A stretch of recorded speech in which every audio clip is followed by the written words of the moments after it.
and up here and on video is here because they care about our city and they're willing to invest in it. And their willingness should be a lot of time. Not a lot of people are that. So I just want to know that your time, whether you're in office or running for office, that's appreciated. Well, that was weird to hear myself again. So, you are ahead of the game by attending the forum. Now, some of you, maybe you already voted by absentee ballot, but otherwise, this is a great opportunity for you to learn about the candidates, learn about their beliefs, and I would just encourage you to reach out to your neighbors so that they get that information as well. A little bit about what your ballot is going to look like. So for mayor, you're going to have Ryland Eigenhorst and Jim Phillips on a hands. For council members, you're going to elect two of these people. It's Paul Pendergast and Marie Reisendorf. And then in the special election, you'll elect one of the four people who are running in that seat: Daniel Spring, Irv DeVelmek, Jim Richards, and Jeff Mag. So one of those four. Each position also offers the option for a write-in candidate on the ballot. So again, thanks to everyone. I think Irv is the only one who is not in attendance tonight. And so we'll go ahead and get started.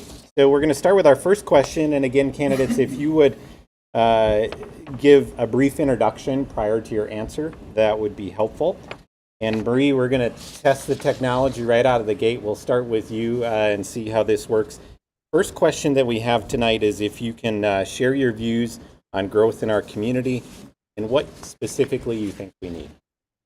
Great, thanks. Thank you all for the opportunity to speak tonight. We don't have Unfortunately, I'm audio. nursing the flu, so I felt like I Hold on didn't a need to second. share that with anyone. So I appreciate the ability to join virtually. So my name is Marie Reisdorfer. My husband and I have lived in Oronoco for 12 years. We have 3 young children and 1 very old black lab. So we're blessed to be part of this community. So Adam, to your question about views and growth of our community, I think Oronoco is a special place to me. I believe our community growth should reflect what makes it unique.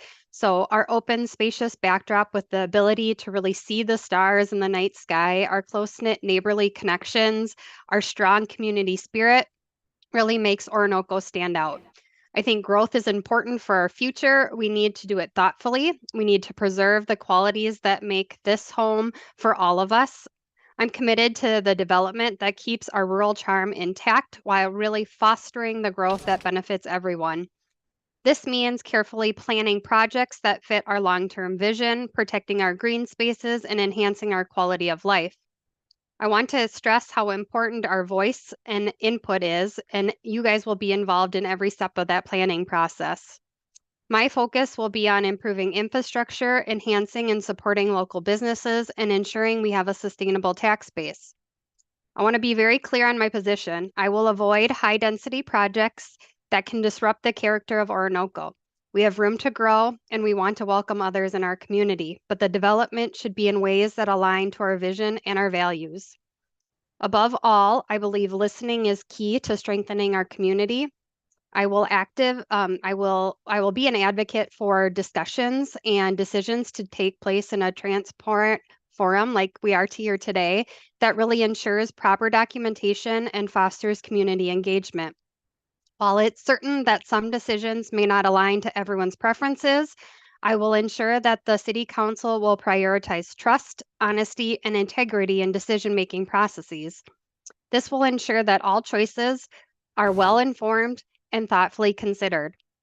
I want to make it clear that while we as candidates are seeking to serve as elected officials for the city of Oronoco, our efforts cannot be done alone. We need your commitment as residents to stay engaged, bring an open mind, free from bias, and move beyond past grievances. This will allow us to really focus on building a stronger, more united Oronoco that we can all be proud of. Thank you. Thanks, Marie. Appreciate that. Paul, let's go to you next. Same question.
I'm going to have you guys, like Rylan, there's a mic in front of you. We're just going to have you pass that, Okay. maybe over to Jeff when he gets to him, and then there's another mic over here by you, Jim. We'll just make sure that you guys get that in front of you so that everybody. Rylan, let's go to you next. Okay. My name is Rylan Nyquist. I have been in years. Iowa after retiring at John Deere. I finished my 4th term as mayor. There to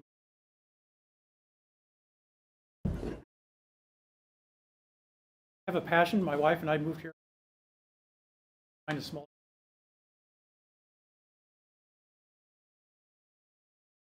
My attraction to Oronoco, being close to Menards, Target, and Walmart. Enjoyed being here. I've enjoyed being on. Very instrumental in the project. Great. Improve the quality of life. So allow me to thank you all, Joy, and support of the Lions Club and Adam. New municipal sewer system definitely will allow Oronoco to years. Our proximity to Rochester, to character, just living minutes. Target, Menard. Great alternative. In regards to the second part of the question, housing is important as different types of housing are life. Singles, professional people, peers, couples with no children, young families just starting out in a place. To accommodate them, dwellings, townhomes, pods, and seniors who have moved away from Oregon because there was housing out here. They indicate that they love to come back to Oregon, live in a town. Such growth is advantageous for, well, tax base and park, recreation amenities by adding paved paths, playground equipment, sports. This will improve the quality of life for our citizens, young. In addition, there will always be ways such as tubing, canoe, kayaking, the rivers. That no doubt some streets are of upgrading. Additional tax revenues will help with. New community center, all fire and first responder building, or a building all under for these departments in one roof, perhaps including the library, would be awesome. Highway 52 and Exit 64 is prime land for commercial development on both sides of the interchange, not only for Oronoco residents, but for those others that live nearby. The land south of 100th Street is planned M1 for industrial or other permitted uses, providing an opportunity for additional tax base funds, and more importantly, jobs for people who live in Oronoco now and in the future. The Oronoco Planned Future Land Use Map, which you see over here in the corner, is a great tool and a guide for the city's future development and needs to be updated regularly. Thank you. Thanks for coming. Right. Paul, just to give you a heads up, we're going to go back to you in a little bit because the mic wasn't in front of you, so folks online didn't hear. Did you want to do that right now? No, we're gonna keep going with you, Jeff. Right. So the newcomer Jeff is going to join us now. Sounds good. Hello, everyone. My name is Jeff Mangeson. I have been here in Oronoco since December of 2019, right before COVID happened, and we locked ourselves in our house, never to see all of our neighbors. So it's nice to meet a lot of you for the first time. Aside from COVID, my wife and I welcomed 3 children in that time period. Our first daughter was born in February of 2020. My newest here, coming up on 1 next week. Really excited. So my wife broke off the shackles. I'm here to give all of you my vision of Oronoco. Adam, would you mind reading that first part of the question back? Yep. What are your views on growth in our community? we need. Thank you. My views for Oronoco are optimistic. I believe Oronoco has a lot of value within this town through all the citizens that I've personally met in the few times I have been able to venture outside my house. We're not struggling on that anymore. Just tonight, meeting Joy Bertsinger, thank you very much for putting this on, and the rest of the History Society, I learned who sells some of the best little honey. I drive by them all the time, and it was nice to finally put a name to a face. There's a lot of things that we can do here in our community. There are tradesmen, there are people of all professions that make up our town that can provide something back. There's going to be a point where brick and mortar isn't going to be beneficial for our town. So when it comes to businesses, yes, we do need to think about what businesses we are bringing into this town and what value they will provide for the community in terms of the jobs they provide, the essentials that they provide. DG Market shout out, great, but is it going to be staffed enough? Is it going to be constant closures? Is it going to be a traffic jam? I love that our city is right on the highway of Highway 52, US 52, pardon me. Anyways, it is a boon to have so much accessibility to our town. We should not let that impede the normal flow of traffic. We do not need congestion in our town. So, Ryland, as you were saying, making use of the land map that we have will be beneficial. I am optimistic, and I believe that we will be able to work together to provide something as a community, whether it is housing, commercial, or other. Thanks, Jeff. Thank you. Paul, we're going to go back to you for take two. Okay.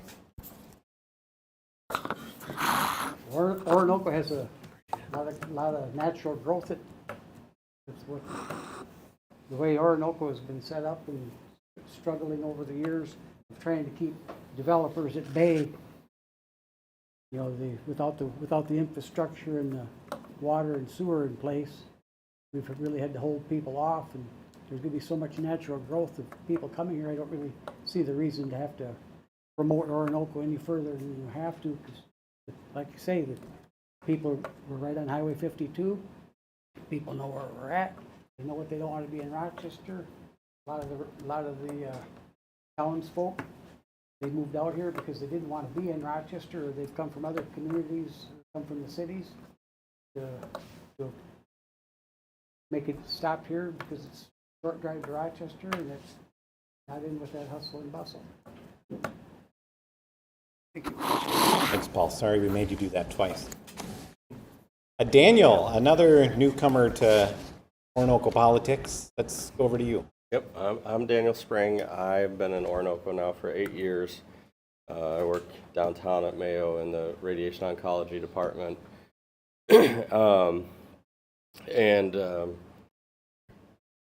My thoughts on growth emphasize a need for a balanced and planned approach. While growth is essential and inevitable, it's crucial to consider the desires of the current residents. I believe the city should prioritize increasing the number of commercial properties faster than the residential ones, such as upgrading the downtown area.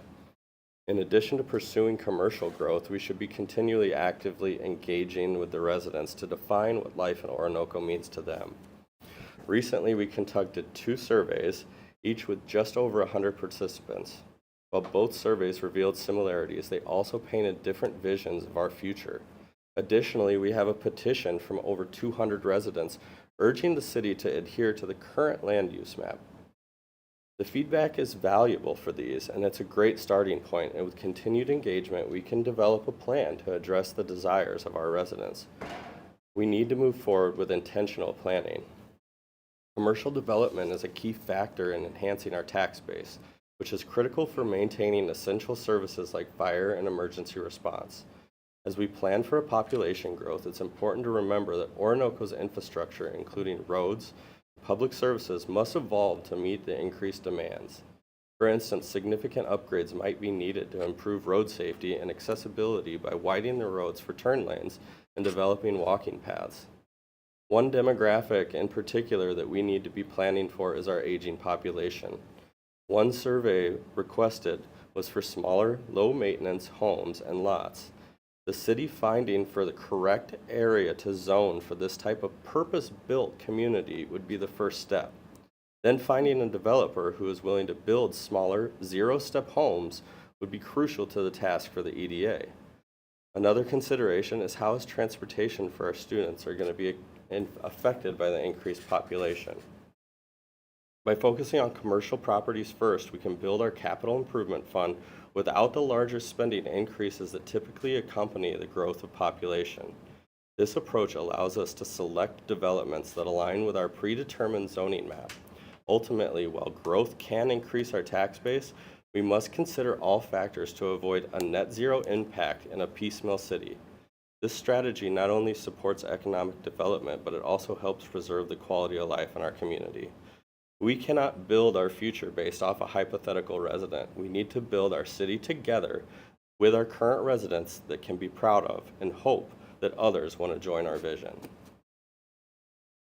Thanks, Daniel. Thank you. Hey, Jim Richards, you've got the mic in front of you. Go for it. Alrighty. I'm Jim Richards.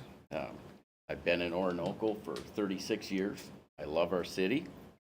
I have 2 children and an awesome son-in-law. I've been on the council now for almost 4 years. And prior to being on council, I was on planning and zoning, I believe for a little over a year. Okay. So, question of what are my views on the growth in our community? So, honestly, I see this as an exciting but yet a challenging prospect. I think our growth needs to be carefully thought out. We're at a pivotal time, given our new wastewater treatment facility has opened and we're extending water and sewer to all of our residents. That's a big deal, and we know that we're going to get businesses and we're going to get people who want to build their homes here, bring their families here. But to do that, I think we need community engagement. We need to engage our residents through things such as surveys, task groups, discussions. We need to understand our residents' vision for our city. I think we need to plan for our corridor into the city on both ends. I think we need to have a vision for our downtown and how we can make this an enticing city to bring people in off the highway to support our businesses in our city as our city grows and currently. And I think we need to define what do we want people to remember when they visit our city. I also think we need to attract new businesses and identify the businesses that can provide jobs and services without overwhelming our current infrastructure. We shouldn't be using huge tax credits to get those businesses here, because we know businesses will want to come if we have a carefully thought out plan. All parts of our growth need to coexist. I think we also need to continue to improve our infrastructure as financially feasible. We need to start planning for a new and improved city hall or update the current one if that's even possible. Not saying this has to happen overnight. I think this is either a 5-year or 10-year plan. But to do that, I think we need to include our community and put a subcommittee together. I think we also need to improve our emergency services. We need to start a plan there to update our existing fire hall or add an additional fire hall based on the population and the location of our population. Is this a 5-year plan? Is it a 10-year plan? That's yet to be seen based on the rate of our growth. And we need to also consider our streets and roads and be able to accommodate the increase in the traffic. We need to make safety improvements for proper turn lanes, walkways, to get people away from walking on the streets for their safety and ours. We need to preserve and improve our parks and other public areas when financially feasible.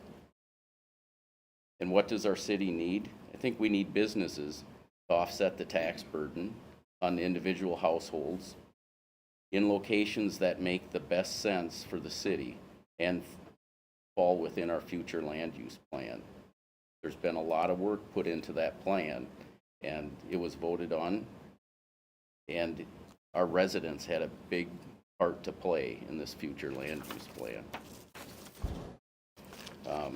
I think we need to also identify and attract businesses that can provide jobs and services, and they want to become a part of our community. I also think we need transparent leadership.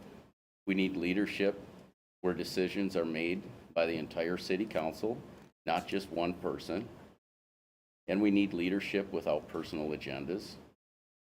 There's only one agenda, and that's the agenda of our people and the agenda of what's best for our city. And I think most of all, we need to keep in mind that in our planning, we need to allow this to be affordable to our current residents. Thanks. Phillips. Hi, I'm Jim Phillips, and thank you for the Lions Club and also for the History Center for putting this on. It's been the first time that I've seen this type of a forum, even though I guess it's been held in the past. I'm currently on City Council, and I've been on the City Council for the last 2.5 years. I did a half-year term that there was on an open seat, and then was elected 2 years ago as part of the council at that time. I'm currently running for mayor. I've had a chance, I'm vice mayor right now, but I've had a chance to see what the city needs and get a chance to get involved with a lot of the different committees that there are that you'll hear in my next question that I'll answer at that time. I moved here 4.5 years, or I should say moved back to Minnesota 4.5 years ago to take care of my aging parents. My father was transferred here to Austin that there was with Hormel when I was a junior in high school. I finished my junior and senior year of high school, went to junior college in the Austin Junior College program that there was, and finished my education in St. Cloud. Went to work for Hormel and have been, I was a sales manager for the last 45 years of my career. So most of that time was out in Southern California, and spent a lot of time working in Mexico as well, across the border in that environment. It's been interesting the amount of comments that have come about on everything that there is here in the community. And I think that that's the main thing that there is to listen to what the community wants and where they want to go for their direction. Again, there's been 2 different surveys that have been put out there. And one of the main things is the people that live here in Oronoco live because they don't want to be in Rochester. They want something that's different. They like the country living that there is behind it. They like having the space that there is. They like the quietness. They like the ability for their kids to play and not have to worry of what's going on. And so that's kind of the main direction of what there is.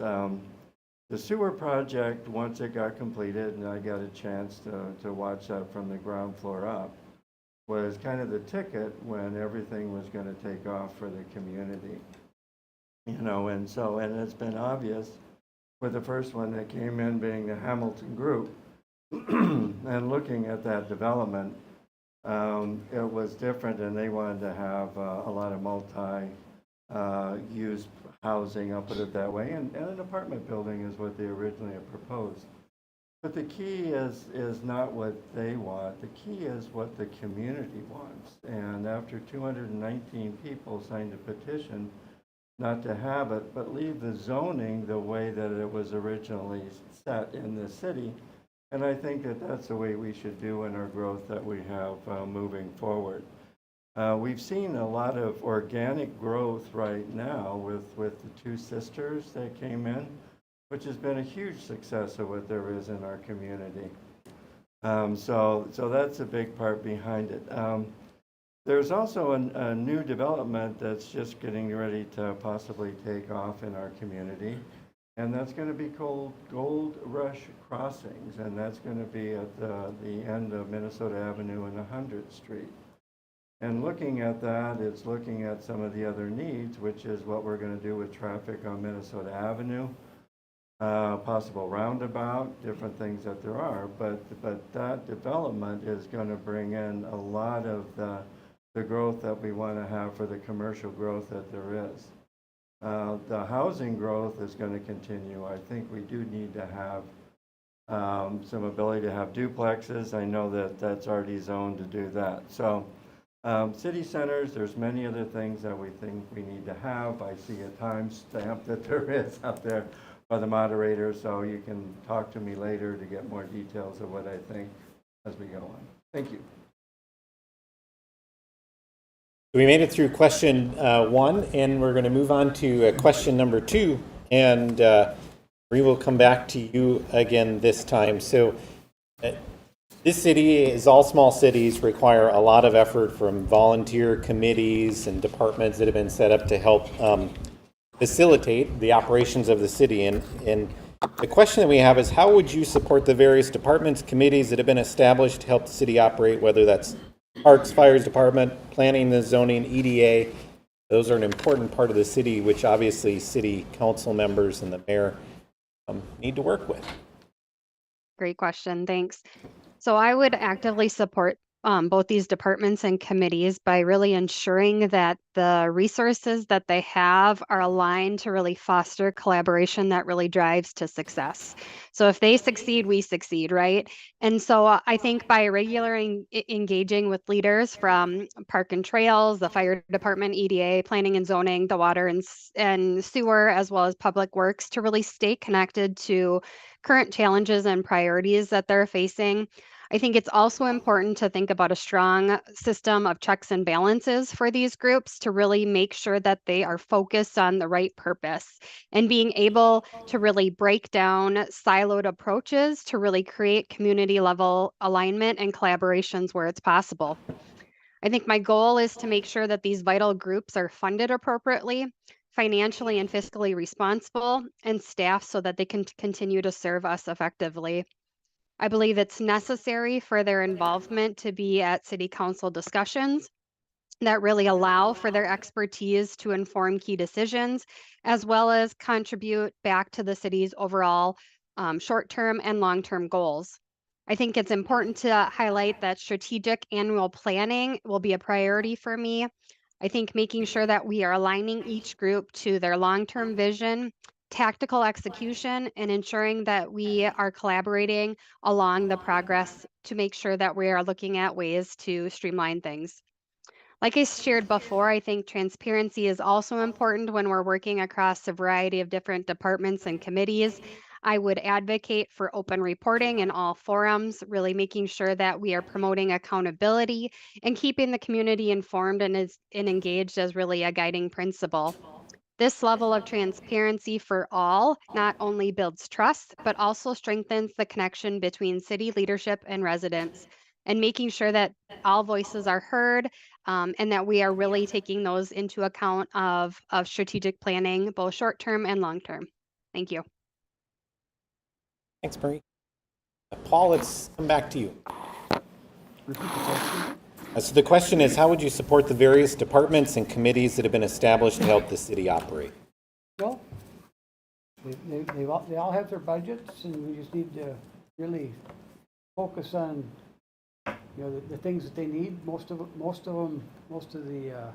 different departments, they're really focused on their needs and are certainly willing to share them with the city council. Most of the council, every one of the departments has a rep that is kind of assigned to those departments and those committees, and the best we can do is listen to them and take their advice for what needs to be done in the city, and share their needs with the rest of the council when the time comes for meetings. So.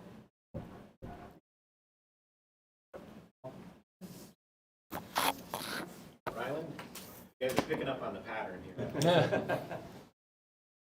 no signs there either. So, just a couple things. One thing that I really feel is important is involving volunteers, citizens, residents to become involved with our committees. This is an exciting time with our sewer project and developments coming both commercially and residentially, and I think just the interest in by the number of people that are here is that, and also by the number of people that view our YouTube meetings on all of our committees. I think that's excellent. So it does show me that there is an interest in doing that. So if residents would consider a 1 hour, 2 hours a night, or 2 hours a meeting once a month, that would go a long ways and provide resident input. We've all mentioned that, and I think that'd be important to become involved, because that is one way you can do that, whether it's parks, water and sewer, P&Z, those are probably, and water and sewer, I mentioned that. So I think that's very important for residents to take that initiative. If nothing else, just come to a meeting sometime. Just show that the chairperson and the members of the committee like to see residents sitting in the audience. So it indicates some willingness to learn more about what's going on. So I think that's important. My involvement with the committees is the parks. I'm the alternative liaison, council member to the parks. EDA is something that we set up a year ago.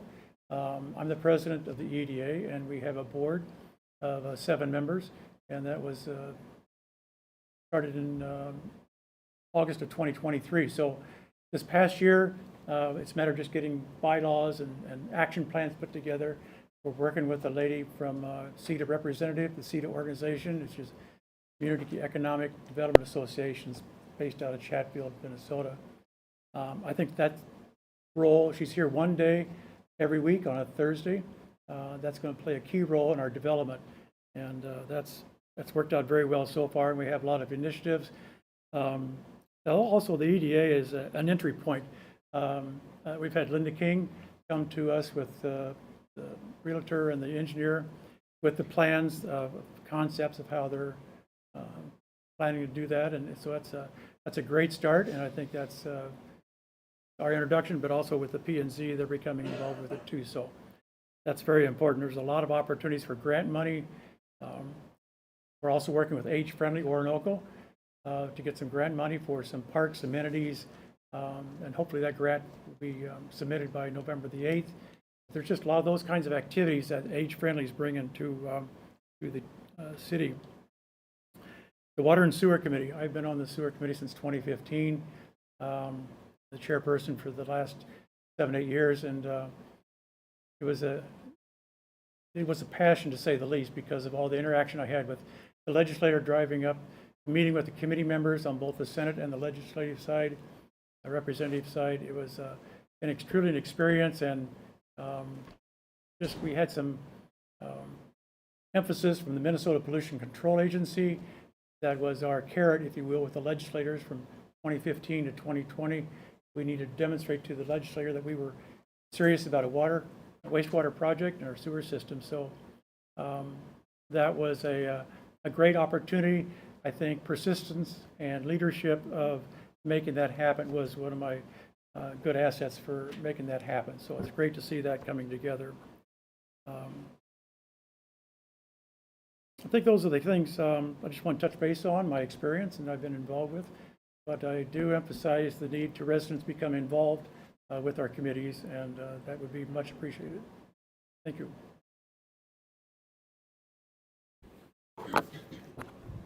Yes. Well, I think, as we all have kind of said, listening and being that ear is going to be helpful. Voices matter. Reading. I do like reading emails, love bureaucracy. I love going through pages of things, looking out at all of the eyes here. Everyone else is big readers. I can see everyone loves long documents with lots of words in them, just like I do.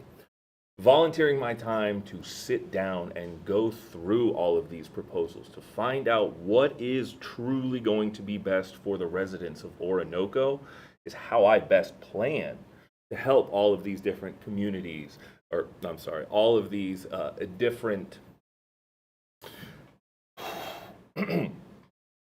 departments. fire is volunteer. I'd love to volunteer more. As I had told you, it's 3 small kids. We'll get into more of that in the final. Come see me afterwards. I'd love to volunteer more. The Parks Department, well, I'm sweeping off the pickleball court when I can, but I'd love to get out there and do more, tighten some bolts. I don't want to break any laws while I'm out there, but getting out there is what I like to do. I don't like sitting around and being useless. So if I can get my kids out and meet the other members of the community, hear about the problems that are facing everyone, and finding solutions together with them, that's what we're all here to do. So Adam, thank you for the question. That's why we're here. Daniel. So, to address fire and emergency response, they're taken care of in our budget. The last few years we've been kicking the can down the year on the budget to replace some of their equipment. It's time that we finally catch up with them. EDA, parks, planning and zoning. The way I look at it is right person, right role. What would be nice if we had more community engagement. I will understand where my weaknesses are, and I will seek to find somebody who can fulfill that deficit. Like, I might not be a Parks and Rec person. Maybe you want to volunteer for it. There we go. Right person, right role. But also limiting council members to 1 seat per area. Limiting the council allows for more citizens to come in, more voices to be heard. Those little departments, they're doing the homework and they're making the suggestions to us as council members on what the decision should be, and then it would be us who needs to listen to them. One glaring thing that hasn't been addressed is our city staff. Our city staff needs support as much as any of these other places. And right now I see that the city staff is kind of lost. We have a new city administrator. He doesn't have a defined role.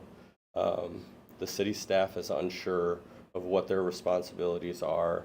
We have council people doing city roles. So I think that having an audit of responsibilities over the next few months and determine what the city council should be involved with and what should be involved, and have Jason delegate to the city staff. There's nothing in our code right now that even says anything about having Jason as a role. And so he needs our support. They need our support. They need to be able to work with more autonomy than what they have been given in the past. So I feel like this is probably the area that's lacking the most, is supporting our paid staff to do paid staff stuff and have our volunteer, I mean, what's $1,200 a year, $6 an hour to sit at the city council. We're going to call that a volunteer. We need to give our staff the autonomy to do their jobs and get out of their hair. We don't need to have people here giving them information from one person and then somebody else coming in and giving them second information. So that's where I see our biggest deficit is. Thank you. Jim. All righty. So, actually, I see the support of our committees not just on a single person. I think it's the council supports our committees, and I also think our community supports our committees. I believe that support model will change. The needs of that support model and the needs of those committees are going to change as our city continues to grow and evolve. And with that, as being a part of the Planning and Zoning Committee for quite some time, we're making a lot of changes right now. We have our new city code will come out shortly. We've contracted that. We're pushing for more transparency in our planning and zoning and the building permits that are out there, the building that's happening within our city. Make sure people understand what's happening in our city and not just one person knowing or two people knowing.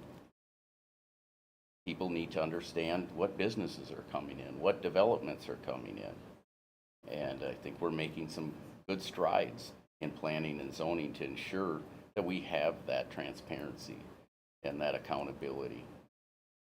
I've been a liaison for the fire department, not this past year, but I'm very proud of our fire department and what they've achieved in terms of grants that they've gotten, in terms of training, in terms of the numbers of new people that they've brought on. And that goes the same for our first responders. They're all a great team. I've been on personnel committee, I believe, for maybe the last 3 years, I believe. And we brought in a new city administrator within that. And within that, we've also have went through the process of updating our personnel policies. So to Dan's point, so people understand what their roles are, because these things haven't been updated. And we will have that, and we will have accountability. And there always has to be checks and balance. Nobody goes unaccounted for within our city. So everyone has to report to somebody.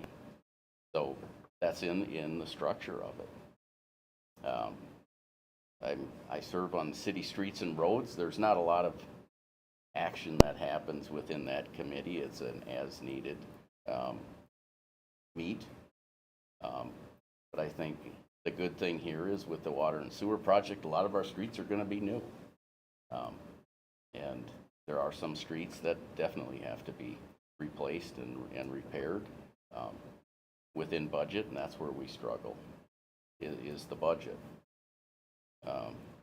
And I think through all this, we have to make sure that these committees, there's no personal agenda. It's about the city and what's the best for the city, not the individual. So.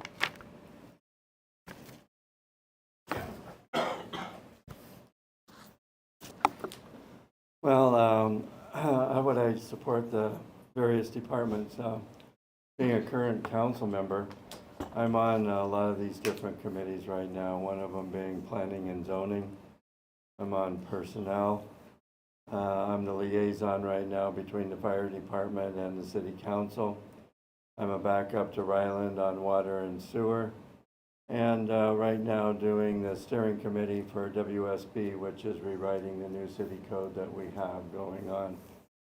So in planning and zoning, it's there's so many things that are going on, but it's listening to you people in the city is what's the most important part of that with the planning and zoning. So many things are changing right now, but it's finding the direction of what you really want to have. You know, is it the larger lot sizes and the type of living that we've had right now, which has drawn everybody to this city? Or is it trying to change that to some other looks that you could have gotten or get if you want to go to Rochester, which is just a couple miles down the road? So planning and zoning is a key, and again, listening to the 219 people on what they wanted to have with the Hamilton project. On the personnel committee, both Jim and I worked on that. We were responsible for bringing Jason Baker in on trying for a new city administrator. Again, rewriting the personnel policy book that we're working on right now, which is a pretty large undertaking. With the fire department, there's been a lot of things going on, and we had kicked the can down the road for so many years on what there was with the equipment. And there's different regulations that we have to uphold, especially when we're looking at the infrastructure going forward or what we need to have with this community. So we have to work with OSHA, and we also have to work with the NFPA requirements that there are. So if you take a look at your insurance, it goes down if we've got those requirements met and what we have here in the city. And it's going to be for the future growth that we have as well. So in regards to that, over this last year, the fire department had come and asked for a new pumper, which we needed. We were out of code. And the new pumper would have been $1.2 million, and it would have taken 48 months for it to get to be delivered. I don't drive a new car every year. I drive a used car. And so I suggested to the fire department that they turn around and take a look at used equipment instead of looking at new equipment. And we were able to find a fantastic pumper that there was for $300,000 that was available right away. And that's in operation right now for the fire department. We also turned around and the first responders were using an old ambulance that we had, and the first responders would get stuck out there in the township, which is where we do a lot of our calls. And so we were able to replace that with a new 4x4 that makes it easy for the first responders to get involved with. So with that and looking at that, that's what we need for that infrastructure that there is to have the city grow. Currently, we have 27 firefighters, okay, that there are for a volunteer fire department. Prior there was only 14. And we also have 27 first responders, and before that there were only 8. And these 27 kind of go between first responders and fire. But that's what you want to have. If an emergency comes up, you want them to be there, okay? And you need to have the 2 pumpers to do it. So I believe in more community involvement. And I'll tell you, the fire department first responders on that, and especially with some of the work with the Lions Club, they have the Santa Claus that comes in once a year, which is great. But when the fire department has something going on, everybody turns around and attends, whether it be National Night Out, whether it be Gold Rush. That's a place where things are really happening, and it's so important off of that. Water and sewer, I've been involved with that from the beginning of the construction to where it was to the commission we have going on right now. And again, the most important thing that we're working on is the steering committee for WSB and the new code. So it's watching that and that. So the involvement is there. It's an important part of the city. And we'd love to have more people get involved. Thank you. Well, we've done a fairly good job of managing time. Actually, I think you all did such a great job of managing time that I won't be able to ask my surprise question. So, great to kind of close the comments and save a little bit of time for meet with some of the folks here. So, if you would just you can make your closing pitch in a minute or so, that would be great. And we will come back and waiting. Sounds good. I guess I'm always up first, right? So I guess in closing, I just want to thank you all for your time and really being engaged. I can only see Adam's face, but I'm assuming the room is full. So hopefully you can see me, and I'm sure I'm up on the big screen. But again, thank you. As you heard today, City Council isn't necessarily glamorous work, right? It's reviewing volumes and volumes of zoning. It's reviewing and editing policies. It's working on partnerships with legislation and others. But I'm here today to really seek a seat at City Council. I will work tirelessly to represent the interests of Oronoco with transparency, integrity, and a commitment to our shared future. We need to focus on proactive approaches versus reactive. Together, we need to build a stronger, more united community where every voice is heard and valued. I look forward to the opportunity to serve you and to help Oronoco move forward. Thanks again for your support. Paul? Well, I think Oronoco's got a lot of potential ahead of it. A lot of people that are interested in getting involved, and we really thank everybody for putting this together. And we've had a lot of great committees that we need to stay followed up with. We've had a lot of good potential for Oronoco. So wish everybody well, and way to go. Thank you. Island. Well, first of all, thank you for coming this evening. This is an awesome crowd, and it's exciting to see everybody. The last time we had a public forum like this, Kennedy, was in 2018 when Gold Rush sponsored one in 2016 and 2018. So it's been a while since we've had this opportunity for candidates to share with the residents and also with the Zoom and YouTube also. So thank you for coming out and spending the time here to hear us. I think I bring a lot of integrity to the council.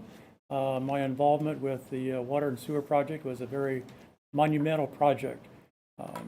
I have a letter in my files from the city, from the Olmsted Health Department and MPCA in 1972, saying the city needed a city water and city sewer system. 50 years later, we started that construction in March of 2022. So as I mentioned earlier, the persistence of working with the legislators, I think that was a credit to my passion for the city. And I would like to have that opportunity to continue that passion. I think it's a great opportunity. It's an exciting time ahead of us. So I think that's pretty much what I have to say. But at the last, I guess I would say it's been an honor to serve the city this many years, and I look forward to a couple more years as well. Thank you. Jeff? Thank you, everyone, for coming out tonight. Thank you, Stephen, with the Lions Club. Thank you, Joy, with the Oronoco Historical Society. If I haven't made it clear tonight what I want to do for this city council, what I want to do for Oronoco is to provide value for the residents. Talk to me at the meet and greet. I have something I'd like to share with you about a contract that was signed that I'm not a big fan of, but we're saving positive things for this. And I'd like to say that I will be here for you. I will listen to you. I will engage with you. And I look forward to doing that. So please shake my hand afterwards. I'd love to hear more from you. Thank you. Now, thank you for coming out tonight. I'm seeking City Council to try and make a difference, to try and see some change.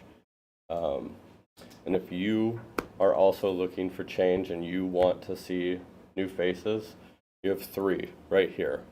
So it's up to you guys as you go around town. You're not going to see my signs out. I haven't put any signs out. I rely solely on word of mouth. So if you think that I would be appropriate for this, then feel free to spread my name around. Thanks. So first of all, I'd like to thank Joe and the Lions, or excuse me, Joy and the Lions for putting this together. And again, I'm very excited to see the growth of this city. I'm also excited to see really where it goes. I know there's a lot of work to come, but I think it's good work. I've been honored to serve on the council and the committees that I've served on so far. And no matter what happens, I plan to stay involved in our city. I love our city. I've invested a lot in our lifestyle to be here. And I think a lot of others have also invested a lot to be here. And this is the place they want to be. And I think it's up to us, and being a council member currently, and I think it's also up to the future council members to make sure this city remains a diamond as it is right now. So again, been honored to serve, and I'd be honored to serve a little bit longer. Thank you. Did you hear that okay with Jim? I didn't pass that over. Okay. Well, in conclusion, I just want to say that transparency is a key that I'm looking for in listening to what's going on with the community. It's not an I, it's a we, and that's how I look at doing it. You are the ones that put me in this position. I'll still be in this position no matter what for the next 2 years. So I'm on council again for another 2 years of my term, and hopefully I'll be as mayor doing that. My experience that I've had on being a sales manager has given me some great learning, some listening skills, focusing my attention on the needs of others, and being solution oriented. And I also kind of take a look at my business background as well. And it kind of opens up some areas when you turn around and came in and you get a set of some new eyes. Being only around here for 4.5 years, but I take my business background and started to take a look. Right now, the current mayor has had his check signing privileges revoked as of December last year for signing checks that were instructed by the city council not to sign. So that's just one of the things that I just want to make you aware of. And again, you can watch that in December council meeting of 2023. Being a signer of the checks that there was a check that I signed for the Robinson, which is the serving company that there is. It's got the server in town. And that check I signed was for $147,000. And that's for paying for their taxes that there are, which is referred to as TIF payments. And I'm sure there's a lot of people in this community that don't realize that that's how much money that we spent. So I ended up totaling things out. So far, since that company employs 3 people, and they're not from Oronoco, but with that, we've already paid them $664,435. You know, I think that money would come in very handy for what's going on right now for what we have for our tax base. We still owe an additional $291,520 for that. So that's coming, and that comes out of our taxes that we're working on right now. And I don't know if you're aware of that. We overcharged also on zoning permits for a couple of the new companies that came into town. One was Glenn's Motor Coach and the other was Two Sisters. And I was able to get that reversed, so we got that back to those owners. And it was Glenn's for $28,259 and Two Sisters for $37,640. Also, we had turned around and we had asked for requests for building permits for actually a couple years and weren't able to get the actual building permits when they were being issued, which is public knowledge. With that, we were able to get iWorks approved, and that was in our June 2024 meeting of City Council. And that, the mayor was the only one that did not want us to have access to the active building permits that there were to the city. And that's one way where we can keep track of what's actually going on so we know what's happening for the transparency to people in the city. So we also have had an issue with contracting signing abilities of the mayor, which he signed a contract of intent for the Hamilton Group in April. City Council was not aware of that until August, and you can watch that in the August City Council meeting as well. So these are just a few things that I've found, you know, as being a vice mayor doing the signing that I probably would not have known about, because none of this stuff for even the stuff for the TIF payments came to our budget in the last 2 years. So I just want to make a comment that, number one, I'm going to be working for you people. That's what I believe. I want to listen to what you have to say, what you want, be responsible for what there is. So I'm responsible to you, and I'm also responsible to my higher power, Jesus Christ. And that's where I live. So thank you very much. Okay. Thanks, Jim. Thanks to each of you for your participation.